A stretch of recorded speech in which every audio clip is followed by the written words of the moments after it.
90 రోజుల కోర్సు పూర్తి చేస్తే చాలు 100% ప్లేస్మెంట్ సపోర్ట్ తో సాఫ్ట్వేర్ జాబ్ మీ సొంతం. వెంటనే కోడ్ జ్ఞాన్ డెస్టినేషన్ ని సంప్రదించండి.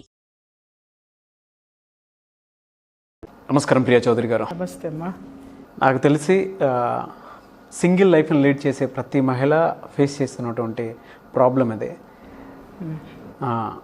వితంతువు గనక భర్త చనిపోయిన స్త్రీ బయటికి వస్తే ఏదో దాన్ని అపశకునంలానో లేదంటే వేరే రకంగానో ప్రొజెక్ట్ చేస్తూ ఉంటారు.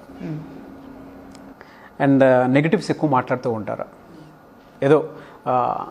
ఏదో నెగిటివ్ జరిగిపోతుంది జీవితంలో, వాళ్ళ అనవసరంగా బయటకు వచ్చాం, ఆవిడ ఎదురొచ్చింది, నాకు ఇది జరగలేదు, అనవసరంగా ఆవిడ మొహం చూసాము అని చెప్పినప్పుడు, అది విన్నప్పుడు నిజంగా వీళ్ళ గుండె తరుక్కుపోతుంది. లోపల అది దాచుకుని కుమిలి ఏడుస్తారు. ఆడవాళ్ళకి మాత్రమే ఎందుకు అలా ఉంటుంది? ఒకవేళ భార్య చనిపోయిన భర్త కనుక అదే పొజిషన్లో బయటకు వస్తే అతని గురించి ఎవరు మాట్లాడరు. అంటే పురుషుడికి పేరేం పెట్టలేదుగా, వెధవడు అనో ఏం పెట్టలేదు కదా. అందుకోసం అని చెప్పేసానంటే ప్రత్యేకించి పురుషుడికి ట్యాగ్ ఇవ్వలేదు. విధవరాలు, వైధవ్యం అని ఆడదానికే ఇచ్చారు. కాబట్టి ఆమె మోస్తుంది భారం అంతా కూడా, ఆమె మోస్తుంది అవమానం అంతా కూడా, ఆమె మోస్తుంది జీవితాన్ని, ఎడారిలాగా మారినటువంటి జీవితాన్ని జీవితాంతం మోడులాగా ఆవిడే మోస్తుంది. అందుకే ఆవిడనేమన్నారో తెలుసా సార్? గంగా భాగీరథి సమానురాలు. గంగా ఏంటి సార్? పాపాలను మోసి ప్రక్షాళన చేసి నిన్ను పంపించేది. అంటే నువ్వు ఇచ్చినటువంటి వైధవ్యం అనేటటువంటి ఆ ట్యాగ్ని తగిలించుకుని భరిస్తుంది. విధవరాలు అనేటటువంటి నువ్వు చేసేటటువంటి అవమానాలు భరిస్తుంది. అలాగే ఆ జీవితం మొత్తం ఎడారి లాంటి జీవితాన్ని కూడా మోస్తూ తన జీవితాన్ని తను జీవిస్తూ తన కుటుంబానికి కూడా జీవితాన్ని ఇస్తూ ముందుకెళ్ళేటటువంటి అతి పవిత్రమైనటువంటి అద్భుతమైన శక్తి కలిగినటువంటి స్త్రీ విధవరాలు. గంగా భాగీరథి సమానురాలు. అది గుర్తుపెట్టుకోండి ఫస్ట్. ఓకే, ఎవరు రాశారో నాకైతే తెలియదు సార్. విధవరాలు ఎదురొస్తే కుదరదు. లేకపోతే చాలా చోట్ల చూశాను. పెద్ద ఎగ్జాంపుల్. వీటన్నిటినీ నేను నా జీవితంలో, నా చిన్నప్పటి నుంచి, నాకు 3 సంవత్సరాలు వచ్చిన దగ్గర నుంచి నా ఇంట్లో చూస్తున్నాను ప్రత్యక్షంగా. మా మదర్కి 20 years వచ్చేసరికి ఆవిడకి 3 ఆడపిల్లలు, మా ఫాదర్ చనిపోవడం. ఆ నిమిషం నుంచి ఆవిడకి ఇప్పుడు 67 years. అంటే 47 ఏళ్ళు ఆవిడ ఎలాంటి జీవితాన్ని అనుభవించి ఉంటుంటుంది సార్. ఆవిడ నలుగురిలో కూర్చోవడానికి వీల్లేదు. ఆవిడ నోరెత్తి ఎవరికి సలహా చెప్పడానికి వీల్లేదు. ఆవిడ ఏది మాట్లాడినా తప్పే, మాట్లాడకపోయినా తప్పే. ఆవిడ ఎలా ఉండాలి అని అంటే ఆవిడకు ఒక బౌండరీస్ ఉంటాయి. అలాగే ఆమె జీవితానికి ఏ విధమైనటువంటి సెక్యూరిటీ ఉండదు. ఫస్ట్ తనను తాను కాపాడుకుంటూ, తన కుటుంబాన్ని కాపాడుకుంటూ, తన ఆస్తులు కాపాడుకుంటూ రావాలి. వీళ్ళ మీద ప్రతి ఒక్కళ్ళకి పెత్తనం ఉంటుంది. ఇంట్లో తండ్రికి పెత్తనం ఉంటుంది, అన్నదమ్ములకి పెత్తనం ఉంటుంది, బావలకి పెత్తనం ఉంటుంది, ఇంట్లో ఉన్నటువంటి పిన్ని, బాబాయ్ అందరికీ వీళ్ళ మీద చాలా పెత్తనం ఉంటుంది. ఎందుకంటే ప్రతి ఒక్కళ్ళు ఏం ఫీల్ అవుతారంటే అసహాయరాలు, మేము లేకపోతే అని. కానీ ఆవిడే గనక ఆ ఇంట్లో లేకపోతే ఎవరికి నిమిషం తీరదు. ఎందుకంటే ఆవిడే అంతా అయి ఆ ఇంట్లో ఉంటుంది. ఇంకొక విషయం మీరు అన్నారు కదా సార్, ఆవిడ ఏదైనా శుభకార్యాలకు వాళ్ళని పిలవరు, ఎదురొస్తే అపశకునం అని ఫీల్ అవుతారు. ఆవిడికి సంబంధించినటువంటి ఏ విషయంలోనూ ఇంపార్టెన్స్ ఇవ్వరు. కానీ ఈ పెద్ద మనుషుల్ని, శాస్త్రాలు రాసినటువంటి శాస్త్రాల గురించి మాట్లాడేటటువంటి వాళ్ళందరినీ నేను ఒక్క క్వశ్చన్ ఇస్తాను. మరి విధవరాలు దేనికి పనికి రానప్పుడు విధవరాలు ఆస్తి మాత్రం కట్న కానుకల కిందకి పనికొస్తుందా? విధవరాల ఆస్తి మాత్రం అన్నదమ్ములు పంచుకోవడానికి పనికొస్తుందా? వైధవ్యం మనిషికేనా, ఆస్తిపాస్తులకు ఉంటుందా? ఆమె చనిపోతే ఒంటి మీద బంగారం తీసి మరీ పంచుకుంటారే, వైధవ్యం బంగారానికి లేదా? చాలామంది ఇళ్లలో నా చిన్నప్పటి నుంచి చూశాను సార్. చిన్నప్పుడు భర్త చనిపోయి, అప్పట్లో చైల్డ్ మ్యారేజెస్ ఎక్కువ జరిగాయి కదా. చాలామందికి ఏంటంటే అప్పట్లో కి సంబంధించిన ఇది అంత వైద్య సౌకర్యాలు అంత ఇదిగా ఉండేది కాదు. మసూచో కలరాను ఏదో ఒకటి వచ్చి చాలామంది ఒకప్పుడు మనం విధవలు వైధవ్య వివాహాలన్నీ కూడా మన కందుకూరు వీరేశలింగం పంతులు గారు జరిపించినటువంటి చూసాం కదా, పుత్తడి బొమ్మ పూర్ణమ్మ స్టోరీ అదే కదా మనకి. ఎంతమంది విధవరాళ్ళు ఉండేవాళ్ళు దీనప్పుడు సార్. వాళ్ళకి కొంత ఆస్తి ఉంటుంది. వాళ్ళు ఏం చేసేవాళ్ళు అంటే ఆ ఆస్తిని తీసుకొని అన్నదమ్ముల దగ్గరకో లేకపోతే పుట్టింటికో లేకపోతే మేనల్లుడనో ఏదో ఒక బంధం ఉన్న చోటికి వచ్చి చేరేవాళ్ళు. ఎందుకంటే ఒంటరిగా వాళ్ళు లైఫ్ లీడ్ చేయలేరు. వీళ్ళ ఇంట్లో వాళ్ళు ఎలా బ్రతకాలి అని అంటే చాలా కొద్ది చోట్ల మాత్రమే వీళ్ళది అప్పర్ హ్యాండ్ ఉండేది. కానీ మిగిలిన అన్ని చోట్ల వీళ్ళ ఆస్తి మీద వాళ్ళకి పెత్తనం ఉంటుంది. వీళ్ళ దీని మీద వీళ్ళ జీవన విధానం మీద వాళ్ళకి పెత్తనం ఉంటుంది. వీళ్ళు కొత్త చీరలు కొనుక్కోకూడదు, కట్టుకోకూడదు, అలంకరించుకోకూడదు, ఏమీ చేయకూడదు. శుభకార్యాలు వస్తే శుభకార్యాలకు వంటలు చేయడానికి వీళ్ళు పనికొస్తారు, కానీ శుభకార్యాల్లో కూర్చుని తినడానికి వీళ్ళు పనికిరారు, శుభకార్యానికి పిలవడానికి పనికిరారు, శుభకార్యాల్లో పాల్గొనడానికి వీళ్ళకి అర్హత లేదు. కానీ వీళ్ళు వండొచ్చు, వీళ్ళు చాకరీలు చేయొచ్చు, శుభకార్యం జరిగే చోట ఇల్లంతా శుభ్రం చేయొచ్చు, దానికి అర్హత ఉంటుంది. అట్లాగే దేవుడికి ఏం కావాలి అన్ని తోమ అక్కడ పెట్టచ్చు, దానికి అర్హత ఉంటుంది. కానీ సోకులకి మాత్రము సోకులు వీళ్ళు చేసుకుంటారు, శ్రమ వాళ్ళది. ఎవరు చెప్పారు సార్ ఇవన్నీ? ఎవరు ఇచ్చారు సార్? మరి వీళ్ళు అక్కడ కూర్చుంటానికి అనర్హులు అనుకున్నప్పుడు మరి వాళ్ళు తోమినటువంటి పాత్రలు మీకు ఎలా ఉపయోగపడుతున్నాయి? వాళ్ళు చేసినటువంటి వంట ఎలా ఉపయోగపడుతుంది మీకు? అలాగే వాళ్ళు తుడిచి శుభ్రం చేసినటువంటి ఆ పరిసరాలు మీరెందుకు వాడుతున్నారు? అది కూడా క్వశ్చన్ చేసుకోవాలి కదా. తర్వాత ఆస్తులు వస్తే సార్, ఇంట్లో ఒక చెల్లెలో లేకపోతే మరదలో ఎవరో ఆ ఇంట్లో ఒక విధవరాలు ఉంది, తనకు ఆస్తిపాస్తులు ఉన్నాయి. ఓకే, ఆ ఇంట్లో ఒక ఆడపిల్లకి పెళ్లి జరగాలి. పెళ్లి జరగాలి అని అంటే ఆస్తి కావాలి, లేకపోతే సొమ్ములు కావాలి, లేకపోతే ఏదైనా కావాలి. ఎమ్మటే ఏం చేస్తారనంటే ఈ విధవరాలు ఎవరైతే ఉంటారో వాళ్ళ ఆస్తిపాస్తులు వీళ్ళకి ముందు నుంచి అనుకునేస్తారు సార్. మీకు అది ఉంది కదా, పెద్ద మేనగోడలకి లేదా చిన్న మేనగోడలకి లేదా అన్న కూతురికి లేదా అక్క కూతురికి, ఇట్లా వాళ్ళది వీళ్ళే నిర్ణయించేస్తారు, కుటుంబ సభ్యులు నిర్ణయించేస్తారనమాట. నిర్ణయించేసి వాళ్ళకి ఇది పెళ్ళి టైంకి వచ్చేసరికి సార్ వాళ్ళ మేనత్తది ఎకరం పొలం ఈవిడికే, 10 ఎకరాలు ఈవిడికే, లేకపోతే వాళ్ళ పెద్దమ్మది ఈవిడికే, లేకపోతే అంటే ఏ వరుస అవుతుందో ఆ విధవరాలు ఆస్తులు మొత్తము లేదా బంగారము ఈమెకి సంబంధించిందే పెళ్లి కూతురికి ఇస్తారు, పెళ్లి కూతురికి పెడతారు, పెళ్లి కూతురికి అలంకరిస్తారు. ఆ యొక్క సుమంగళిగా ఆమె ఇంకొక ఇంటికి వెళ్ళడానికి అమంగళం అనే భావించేటటువంటి ఈవిడ వైధవ్యము కి సంబంధించినటువంటి ఈ విధవరాల యొక్క ఆస్తిపాస్తులు ఒక మనిషిని సుమంగళిగా చేయొచ్చు, కానీ ఈవిడికి ఆ కార్యక్రమంలో పాల్గొనేటటువంటి అదృష్టం ఉండదు. ఆవిడ ఆస్తులు కట్నాల కింద తెచ్చుకుంటారు, ఆవిడ బంగారాన్ని వీళ్ళు వాడుకుంటారు, ఆ సుమంగళికే ఉపయోగిస్తారు.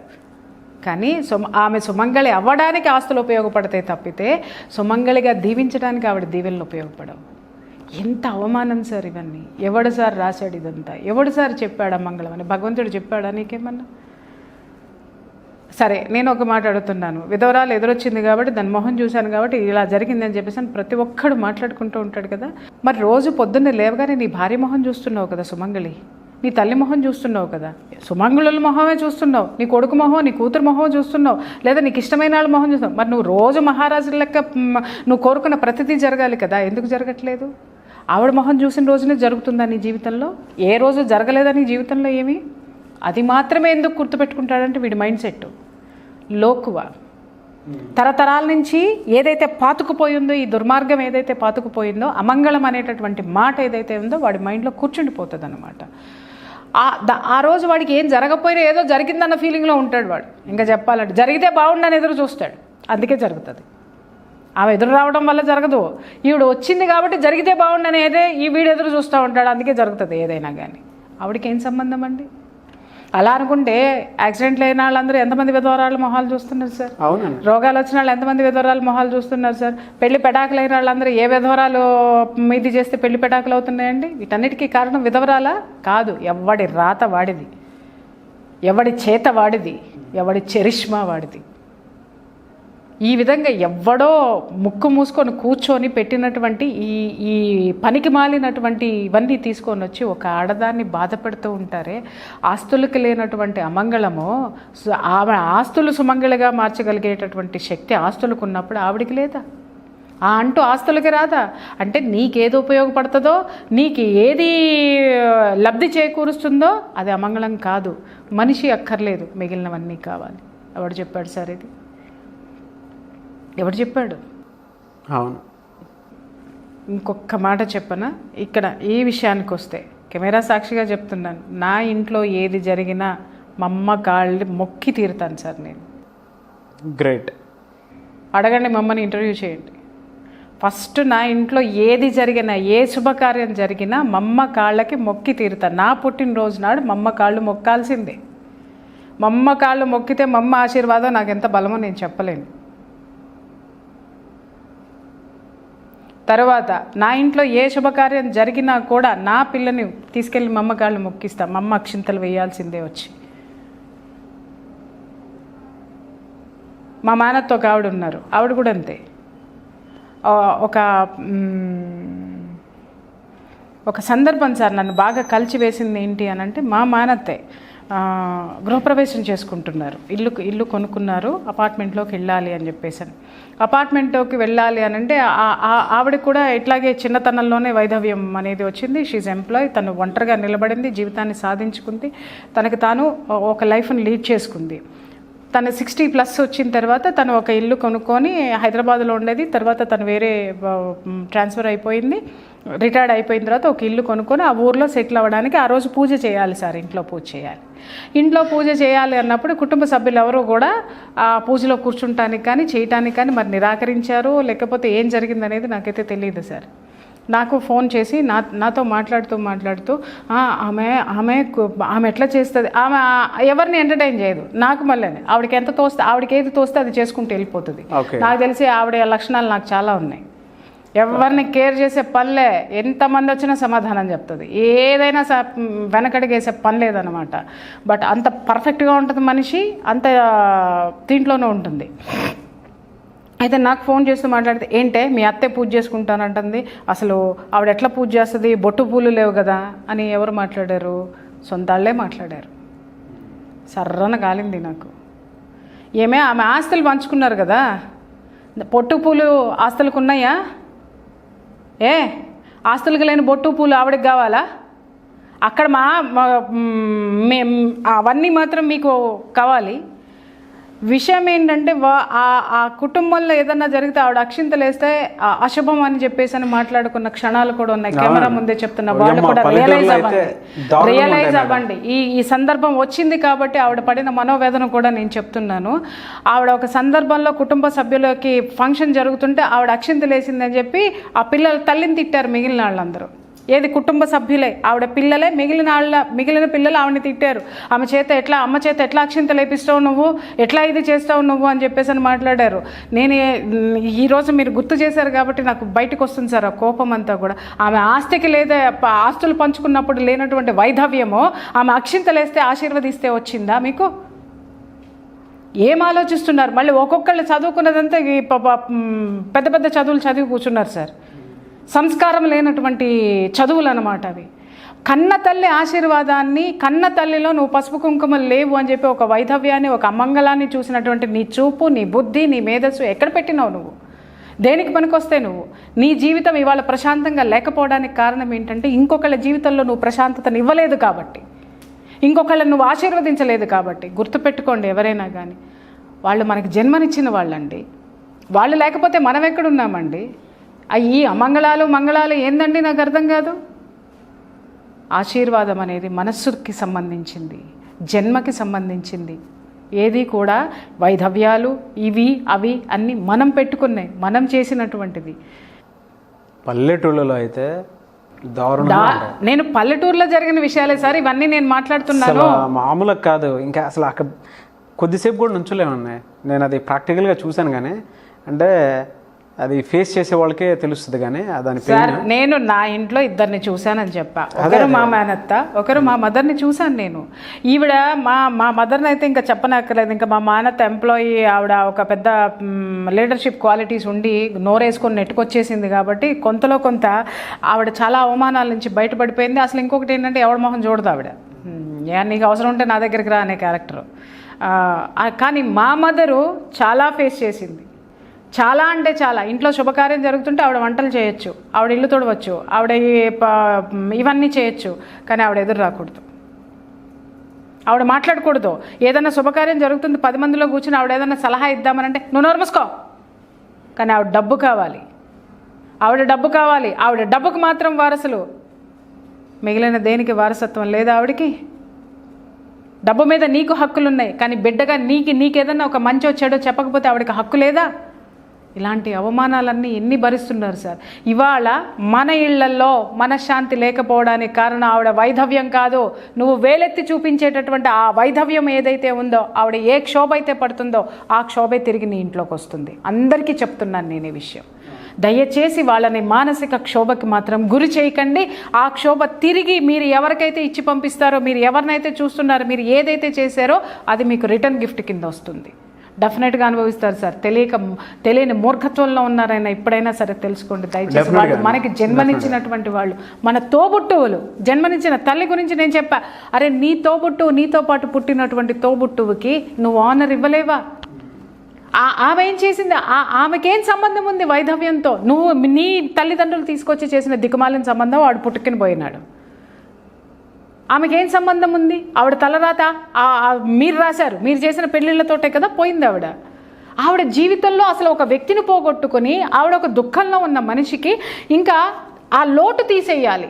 ఎస్ నువ్వు షేర్ చేసుకో, నువ్వు కూర్చో, నువ్వు చెయ్యి అని ఆవిడకి ఇచ్చి ఇది చేయాల్సింది బదులు మీరు పక్కకుండండి. సుమంగళి సుమంగళి సుమంగళి అని 10 సార్లు మాట్లాడతారు సార్. నాకు పిచ్చి కోపం వస్తుంది. ఏందండి సుమంగళి? సుమంగళి అంటే ఏంటి సార్? మనస్సులో ఏ భావం ఉండాలి సార్? చిరునవ్వు, ఆశీర్వాదం ఇచ్చేటటువంటి మనస్తత్వము, ఆశీర్వాదం ఫలించేటటువంటి పవర్ ఉండాలి. అసలు నీ నోట్లో నుంచి అమంగళాలు వస్తాయి అయ్యే, నీ మనసంతా అమంగళంతో నిండిపోయింది. బొట్టు కాదు సార్ సుమంగళత్వం అంటే, బొట్టు పూలు కాదు సార్. మనస్సులో నుంచి వచ్చేటటువంటి ఆశీర్వాదం ఏదైతే ఉందో, ఆ యొక్క పాజిటివ్ ఎనర్జీ ఏదైతే ఉందో, పాజిటివ్ థింకింగ్ ఏదైతే ఉందో అది సార్ సుమంగళి. చాలా సందర్భాల్లో చూస్తాను కదా సార్, అందరికీ పసుపు కుంకుమ ఇస్తూ ఉంటారు కదా. ఇట్లా ఎవరైనా ఉన్నారనుకోండి, ఎవరైనా భర్త చనిపోయి అక్కడ ఉన్నారనుకోండి, వాళ్ళకి ఇవ్వరు, తీసుకెళ్ళిపోతారు. నాకు ఎక్కడ కోపం వస్తుందంటే, సరే పసుపు కుంకుమ వాళ్ళకి అక్కర్లేదు, పసుపు కుంకుమ పక్కన పెట్టి అది ఇవ్వచ్చు కదా వాళ్ళకి. ఇచ్చేస్తే వాళ్ళ వైధవ్యం వీళ్ళకి వచ్చేస్తుందంట. మరి వాళ్ళ ఆస్తులు పంచుకున్నప్పుడు రాదా? వాళ్ళ మెళ్ళల్లో బంగారాలు వేసుకున్నప్పుడు రాదా? వాళ్ళ చీరలు తీసుకున్నప్పుడు రాదా? వాళ్ళు నీ ఇంటికి వచ్చి చాకరీలు చేసినప్పుడు రాదా? వాళ్ళకి నువ్వు షేర్ చేస్తే, వాళ్ళకి కూడా ఇచ్చి నువ్వు ఆశీర్వదిస్తే, నెక్స్ట్ అయినా వాళ్ళకు ఒక మంచి జరగాలని నువ్వు ఆశీర్వదిస్తే నీ సుమంగళితనం పెరుగుతుంది, నీ ఇంట్లో సంతోషం పెరుగుతుంది, పాజిటివ్ ఎనర్జీ వస్తుంది. ఇది ఎప్పుడు తెలుసుకుంటారు జనం? ఇది ఎప్పుడు స్వీకరిస్తారు? వాళ్ళ ఏడుపులు, వాళ్ళ మానసిక క్షోభ మన ఇంటి చుట్టూ మనతోటే తిరుగుతాయి సార్. ఈరోజు మనం ఎవరైనా సరే ఒక్కసారి వెనక్కి తిరిగి చెక్ చేసుకోండి. జీవితంలో మనకెందుకు కలిసి రావట్లేదురా భయ్, జీవితంలో మనం ఎందుకు ఏడుస్తున్నావురా నాయన, మనకెందుకు మనశ్శాంతి ఉండట్లేదురా నాయన అనుకున్న వాళ్ళందరూ మీ ఇంట్లో విధవరాలు ఉందేమో చెక్ చేసుకోండి, మీ ఇంట్లో ఆవిడ అవమానాలు పడుతుందేమో చెక్ చేసుకోండి, మీ ఇంట్లో ఆవిడకి మీరు గౌరవం ఇస్తున్నారో లేదో చెక్ చేసుకోండి. లేకపోతే ఈ నిమిషం నుంచి ట్రై చేయండి, ఆటోమేటిక్గా మీ ఇంట్లో అన్నీ వస్తాయి. డెఫినెట్గా.